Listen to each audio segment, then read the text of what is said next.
এই নির্বাচন 1400 শহীদের রক্তের নির্বাচন। এই নির্বাচন ইলিয়াস আলীর গুম হওয়ার নির্বাচন।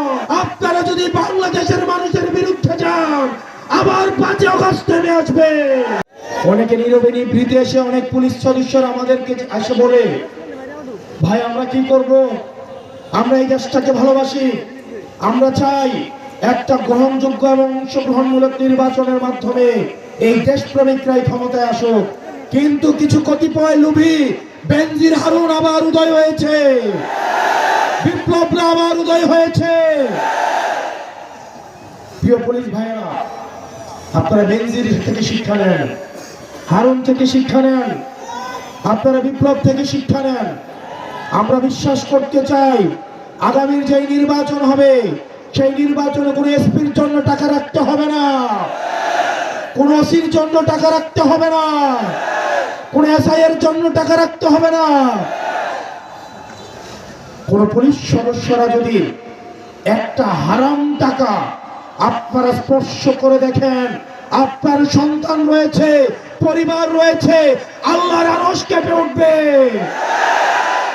এই নির্বাচন 1400 শহীদের রক্তের নির্বাচন।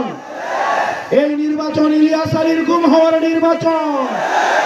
এই নির্বাচন 30,000 আহত হওয়ার নির্বাচন।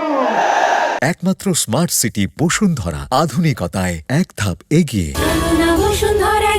এই নির্বাচনের জন্য আমাদের রক্ত দিতে হয়েছে, আমাদের ঘাম দিতে হয়েছে, শ্রম দিতে হয়েছে। অনেক স্ত্রী তার স্বামী হারিয়েছে, অনেক মা তার সন্তান হারিয়েছে, অনেক সন্তান তার বাবা হারিয়েছে।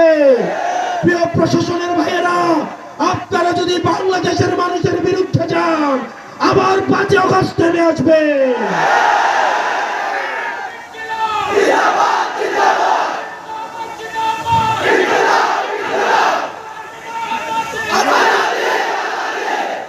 প্রিয় প্রশাসনের ভাইয়েরা, আমরা আপনাদের ভাই, আমরা আপনাদের বন্ধু। এই দেশটা ঠিক করতে হইলে প্রশাসনের ভূমিকা গুরুত্বপূর্ণ।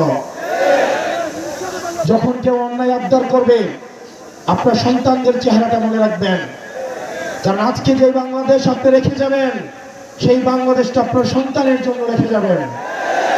আজকে যদি ভোটচোরদের কাছে দেশটা রেখে যান, ভোটচোরদেরকে দেশটা তুলে দেন, এই ভোটচোররা আপনার সন্তানদেরকে রাস্তার মধ্যে গুলি করার জন্য আপনাকে এই নির্দেশ দিবে। সিদ্ধান্ত আপনাদের। প্রিয় সিডিসিরা, এসপিএসআইরা, সিদ্ধান্ত আপনাদের। আপনারা কি ক্ষমতা ভোটচোরদের হাতে তুলে দিবেন নাকি জনতার হাতে তুলে দিবেন?